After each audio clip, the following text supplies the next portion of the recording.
আপনারা দেখছেন সংবাদ সারাদিন। আপনাদের সঙ্গে রয়েছে আমি অঙ্কুর। আসছি এই মুহূর্তের গুরুত্বপূর্ণ খবরে। হাইকোর্টে এসএসসি মামলা।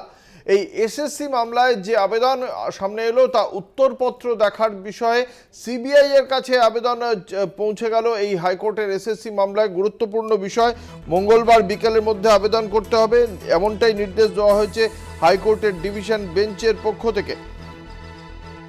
আপনাদের জানিয়ে রাখি, আদালতে এসএসসি এবং সিবিআই এর নথি দেখতে আবেদন।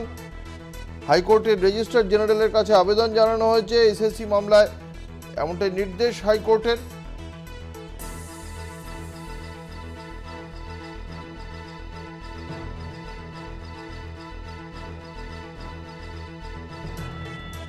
চাকরি প্রাপকদের আইনজীবীর পক্ষ থেকে বলা হচ্ছে যে বিচারপতি অভিজিৎ গঙ্গোপাধ্যায়ের মতোই হুবহু আচরণ করছে ডিভিশন বেঞ্চ।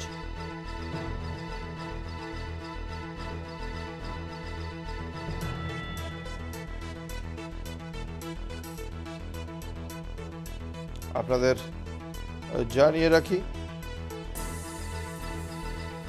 সিঙ্গল বেঞ্চে বিকাশ রঞ্জন ভট্টাচার্য এবং সিবিআই যা বলতো তাই শোনা হতো বলে দাবি করা হয়েছে আজকে আদালতে। অন্যদিকে 2016 নিয়োগ প্রক্রিয়া সংক্রান্ত নিজেদের সার্ভারে উপলব্ধ তথ্য আদালতে জমা দিয়েছে স্কুল সার্ভিস কমিশন।